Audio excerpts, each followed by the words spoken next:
Hello, good people of YouTube. Mountbatten here. And today we have some more information out of the development blog, some changes to some test ships, and some changes to Soviet aircraft carriers. The first change after their release. Let's see what it is, shall we? So I will be reading from the dev blog. If you wish to read along as I read aloud, link to the description will be in the link to the dev blog will be in the description down below. So, closed testing, 0.11.0 changes to test ships and Soviet carriers. We adjusted the parameters of some ships based on testing results. The changes will be applied to Pan-Asian cruisers, Dido, depending that's how you're supposed to say it, my apologies from before, Canaries, and some other ships. There are also some changes to the camera settings for attack aircraft and torpedo bombers of Soviet carriers. Yes, that is correct, ladies and gentlemen. Our first change to Soviet carriers is fixing a camera that really, in my opinion, wasn't much of an issue. Let's go ahead and dive right on in. So, Soviet carriers. The attack aircraft and torpedo bombers of researchable Soviet carriers, along with the torpedo bombers of Chikhalov, had the squadron camera position during the attack preparation. The attack slightly updated. The change will increase the comfort of aiming without affecting the gameplay. These changes will come into effect with the release of Update 11.0, as well as the first stage of the 11.0 public test. Yeah, the camera was the problem, ain't it? Honestly, most of the Soviet CVs are okay in terms of balance in my book. The Nakhimov, on the other hand, is a bit different. The rocket planes are really goofy in my mind. Like, it's why are these rocket planes allowed to exist in the state that they do? In terms of balance changes, the rocket planes in my mind are probably going to be the first thing to get nerfed on the Nakhimov. You simply have just the god ability to just get on something size, something large, like a heavy cruiser. Shoot, you hit a light cruiser with these, it's going to evaporate them. Cruisers, battleships, other CVs, and just remove 30k in one go with these with these rocket planes and start like 3 or 4 fires at the same time. So, yeah, that's what needs to be fixed in my opinion on the Nakhimov starting off. But yep, just a camera change for now. So sure, whatever. Okay, Ouija, we see you. It's going to be so funny if they make balance changes to the Schlieffen before they make balance changes to the Nakhimov. That'll be a video. Alright, so the Canaries, the Tier 6. This is the first ever Spanish ship in the game, and this ship has the ability to go into the alternative fire mode, which gives it better penetration and accuracy. So, yeah. So, the ship will lose approximately 15% less speed during turning. Okay.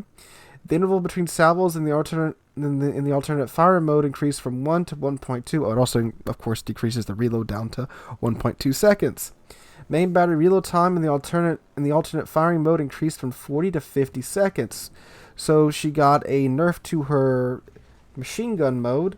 This is the same mode that the super cruisers could go into, where basically you fire 3 very fast salvos, but then you have a long reload after that. So in the Canaries now, you can get 3 salvos off in between 1.2 seconds of reloading, and your main battery reload time now has a 50 seconds reload time after that. Okay, the Sevastopol, the Tier 10 Soviet Siegfried. If you guys don't know what this ship is, this is literally the original Kronstadt design with 15-inch German guns rather than the, what are they, 305s, 310s that the Kronstadt has on her in game. So, the changes made to her: main battery reload time reduced from 26 to 25 seconds. Number of damage control party consumables charges increased from 3 to 4. Number of repair party consumable charges reduced from 6 to 4. Repair party consumable reload time reduced from 80 to 70 seconds.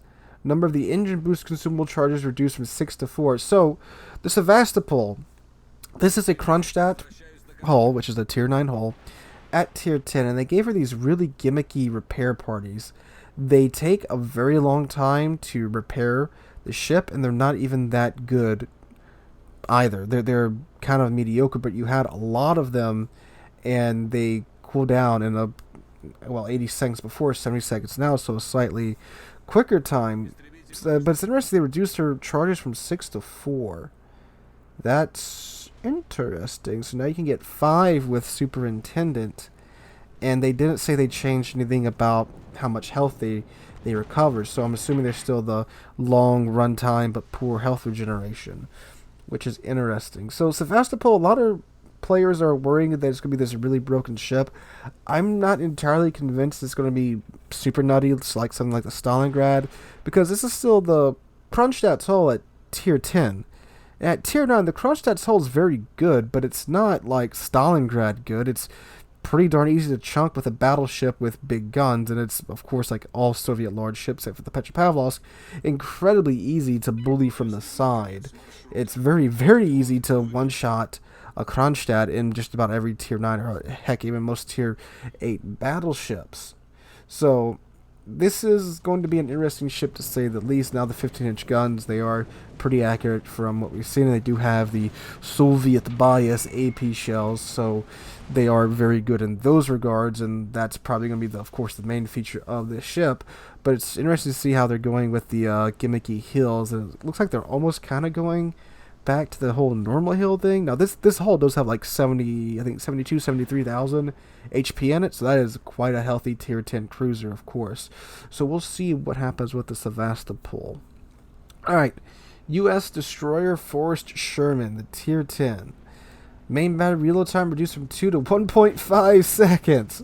Torpedo tube reload time reduced from 81 to 73 seconds. So the Fortress Sherman, she has 3 of the Austin turrets, but they only have 1 gun per turret. Now her reload time has been reduced to 1.5 seconds. Yes, sir, indeed. Quite a nice little gunboat we're going to have here with the Fortress Sherman. The torpedo tubes are also pretty weird because they're fixed at like a 45-degree angle off the side of the ship, and you can't really aim them much. I think there's a very, very narrow cone where you can aim them, kind of similar to like the what is it? Not the Mutsu, but I guess kind of like the submarine aiming cone, but even smaller, like an eighth of the size, I believe is how it's kind of set up. So yeah, no, it's only got 4 torques, like 2 per side, and that's it. This is a very, very, I think, late 1960s, maybe even early 1970s destroyer. So yeah, it's a real still ship, one that I'm very excited to see in game, but not the best torpedo boat. All right, the Dido, the tier 6 British premium light cruiser. This is the Vermont, but actually what it is. So the main battery reload time got increased from 6 to 6.5 seconds. Alrighty. There you go, Dido fans. Speaking of Pan-Asian Dido, the Vermont, the tier 6 tech line Pan-Asian cruiser. Reload time of stock main battery guns increased from 6 to 7 seconds. Reload time of researchable main battery guns increased from 6.5 to 7.5 seconds. Yeah, there's a weird thing where I think the first dev blog came out with the researchable guns equipped on the Dido. I'm sorry, on the Vermont, which weren't the Dido's guns, but the stock guns are the Dido's guns, and now the upgrade guns on the Vermont are not the Dido's guns. I forget exactly what they were. They were like some really strange British caliber. You know, not one of these standard calibers that I'm familiar with my lexicon of American and German naval knowledge. That's a joke because I often make little slip-ups here and there. Alright, but the Pan-Asian cruiser, the Harbin, which is the tier 8, the oh my god, the Dalian, which is the I believe the premium, the tier 9. The time for reaching full engine power reduced to the value standard for cruisers. That is a sentence there. The time for reaching full engine power reduced to the value standard for cruisers. Okay, so now it is normal. Okay, the Delny, which is the Big Kent, because it's the Tashkent but bigger. This is the DD that is replacing the Khabarovsk. Main battery reload time increased from 4.5 to 5 seconds. Okay, you still get that down pretty easily with modules and commander skills and such. Changes the Pan-Asian cruisers Downey and 4 Sherman torpedo tubes. Reload time will come into effect with the release of update 11.0 and on the second stage of this update's public test. Changes to Dido, Canary, Sevastopol, and 4 Sherman's main battery reload time will appear on the main server in update 10.11 and on the second stage of 11.0 testing.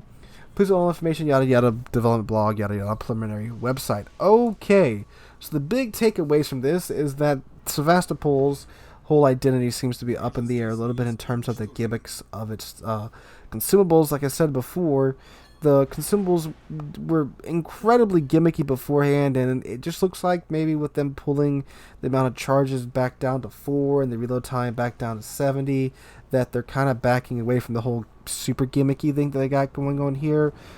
And I mean, it is again a tier 9 hull at tier 10. I can't really see them taking away the hills and such, and it still being able to be a decent cruiser.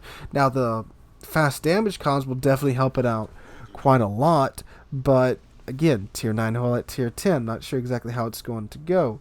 The Canaries, this is probably them testing out what they think they're going to do with the full Spanish cruiser line once that gets in the game. It really wouldn't surprise me at all if they all come into the game with this rapid firing alternate fire mode gimmick. So probably whatever they get down here with the Canaries is what we might see with the tech line Spaniards. For Sherman, like I said, really excited to see what's happening here with it. Looks like it's going to be probably an American gunboat, just like we've seen with the mainline American DDs. Dido and Vermont, again, nice to see the Dido class in game.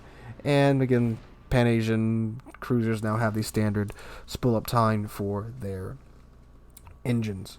In the Delny, as sad as it is to lose the Cabral, I mean, we're not really losing the Cabral, it's just going to go into the Army as a coal ship, but seeing her be removed as a tech line tier 10 does hurt a little bit. But if Delny really is just Tashkent but bigger, should be a pretty darn good ship when it comes out. But yeah, that's all I got for you today from the dev blog. I will be live streaming right here tonight on the channel and on Twitch, so please come check us out for that. I'll be streaming from 5 p.m. U.S. Central Time to 8 p.m. U.S. Central Time as well. Almost forgot to mention that. So again, please come out for the stream tonight. Hope you all having a wonderful Friday and are enjoying your weekend. Hope to catch you guys in the next one.